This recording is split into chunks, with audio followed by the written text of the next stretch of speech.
G'day, Paul again here from Wild Photo. I hope you're doing alright wherever you are in the world. I'm actually stuck in lockdown at the moment. We've been really lucky in Darwin, where I live. Pretty much all of Australia we've done pretty well, haven't we? Helps being an island, I guess. Yeah, we've had a few cases lately, so we are in a mandatory lockdown. But what I've got in this box here might be perfect for a wildlife photographer in lockdown.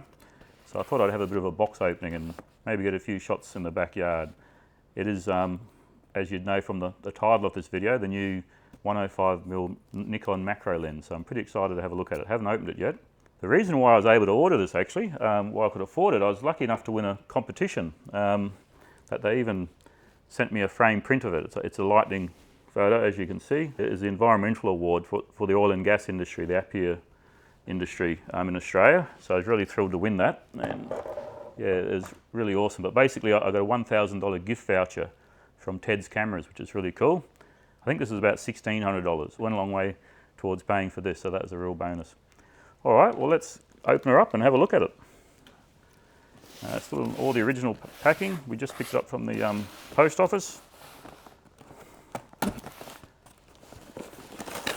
As I say, yeah, it's a bit frustrating being a wildlife photographer when you can't go to your front door. But I'm pretty fortunate in that I live on a 5-acre block. So I've got a pretty big yard, but something like this, you actually don't even need a big yard. One thing I love about macro photography is that you can do it anywhere.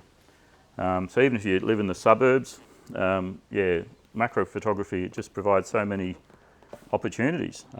There's bugs everywhere, isn't there? But not only bugs, flowers, and gee, you can even get into things like those cool rain, you know, those cool water drop photos you see. Might be another good lockdown activity. We are actually due to finish our lockdown at 1 PM tomorrow, but either way, I'm really looking forward to this macro lens. All right, what have we got here? We've got a few bits of paper. That looks like some sort of bag for it, is it? Yeah, nice little bag to sit that in. That's pretty cool. A few more bits of paper. I'm a bloke, so I don't read manuals, of course. Some of these lenses actually these days, you can actually get firmware updates and all sorts of things. So I don't think I need the manuals for that still, but it's good to know that, and that'll normally be updated through the camera, of course. So that's a pretty good lens hood. All packaged pretty well, which is typical. See if I can get it out without breaking anything. All right, well there we have the lens. Always good to keep the box if you ever want to resell your lens or just store it away for a bit. And this is the baby here. Feels quite solid in the hand actually. Very nice. If you're watching this video and interested in this lens, you probably know a little bit about it already, so I won't go over the details too much. Little LED screen there, I think you can customize that to show all sorts of things. You know, whether it's your aperture or your focus distance and all that sort of stuff.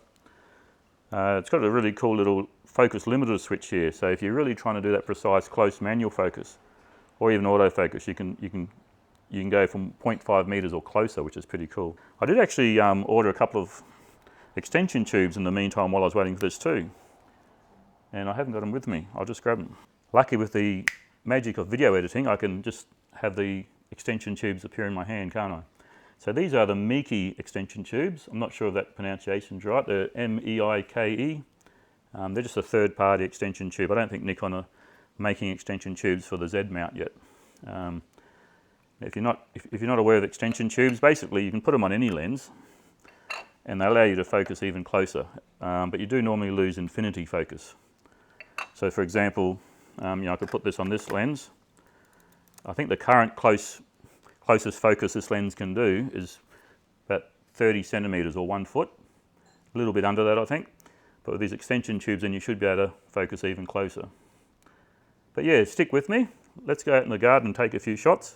I'll be able to show you how close I can get with these extension tubes, yeah, how close without them, and just a general feel of, you know, how well it works, and what kind of shots I'll get. Hopefully I'll get a few good shots to show you.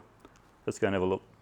All right, so I'm out in the yard now. A lot of my backyard is sort of natural bush, so yeah, really good spot for, you know, your insects and bugs and all sorts of interesting wildlife. Just had a wallaby bounce away from me a little while ago, which is a small kangaroo. So yeah, this is the new macro lens on my Nikon Z7. I've actually got the extension tubes on at the moment as well. It's an 18mm and an 11mm the kit came with, so what's that, 29mm all up. So yeah, I'm going to walk around, try and get a few shots.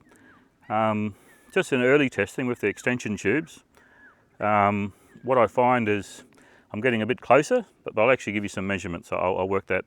I'll put a tape measure or something in and let you know actually how close I can get with it. But one thing I do find is I can only actually, the closest focus is closer, as you'd expect with extension tubes, but the furthest focus is only the length of my arm, which is quite interesting.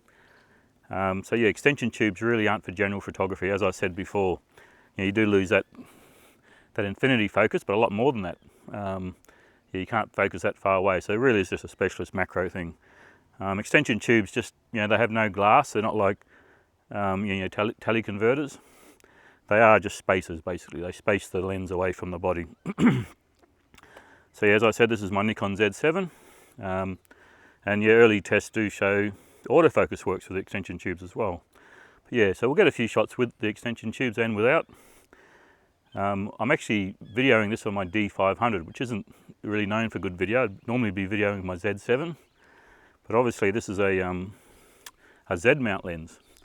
So if I want to show you how the macro lens works, I've got to be using my Z7 here. So don't know how the autofocus is going on the D500. Hopefully she's going all right. Actually using the 50mm 1.4 lens, just for those interested in other Nikon bodies. All right, let's have a bit of a look around, have a walk, and we'll see how we go. Got a interesting spider here. The light's not great, but I'll see how close I can get to him with these extension tubes. Not that fond of spiders, to be honest, so.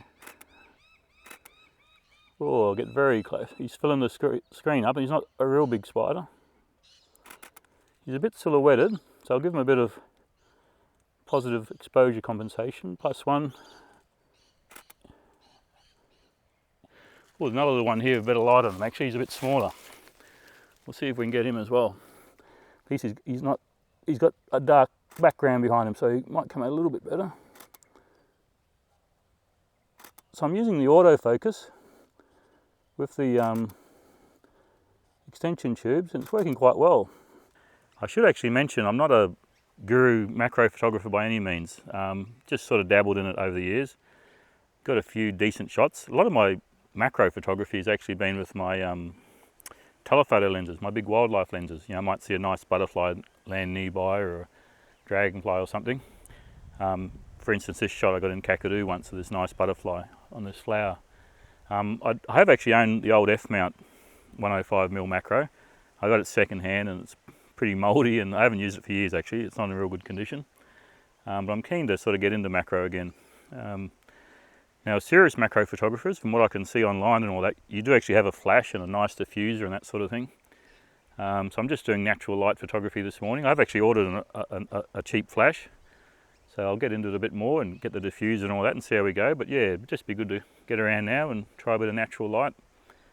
One thing I find with macro photography, and even in my limited experience, it's a bit like wildlife photography in some ways. Yeah, it's amazing what you see if you just take your time or sit somewhere quiet. Just before I was sitting in a little bed of little flowers and little moths were landing on them. I got a couple of shots. Wind's picking up now, which isn't great for macro photography. But early morning, in the evening, just like wildlife photography, that can be pretty good. Things seem a bit more active. So yeah, the other thing with macro photography, just like wildlife photography, is sudden movements. You get a little damselfly land there and you want to get a shot of him. Don't get all excited and move quick, you'll scare him away. Nice slow movements, deliberate slow movements. Watch where your shadow is and you might have a chance of getting near him to get a good shot. Alright guys, well I'm happy to report I'm really loving this lens. She's a real beauty.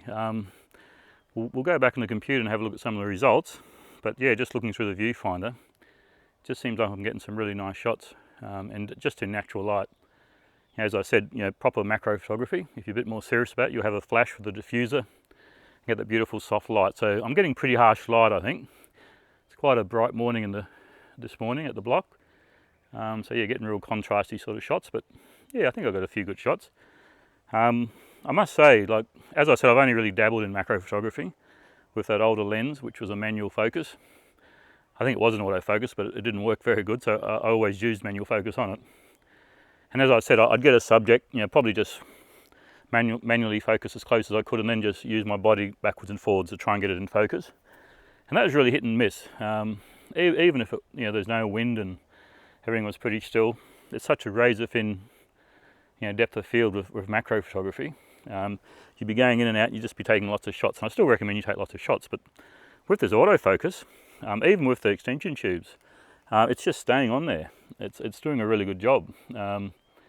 Just like any sort of system, if it's sort of low contrast or not a real clear thing, it might hunt a little bit, but you're still getting a lot of good shots in focus. And obviously you focus on the eyes like you do with most wildlife. All right, I reckon I'm getting a couple of good shots here.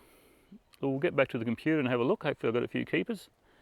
Yeah, I've really just been using this as a macro lens, of course. It's got a lot of potential for all sorts of other photography, of course. Certain landscapes and even portraits. I reckon she's a good all-round lens. So won't be showing any examples of that right now, but stay tuned to the channel. You might get a few insights to that. I'll certainly be using it for all sorts of things, even my normal wildlife photography and birds and larger animals and that sort of thing. I think it'd be really good for that. I do see the focus is hunting a little bit here on the D500. Apologies for that. Hopefully it's usable, the footage I'm getting. As I said, it's certainly not my primary video camera, this one. I'm saving up for the Z9 when it comes out, so then I'll be able to use either that or the Z7 for my video. Should be a lot better. All right guys, let's get back to the computer and have a look at some of these shots I got.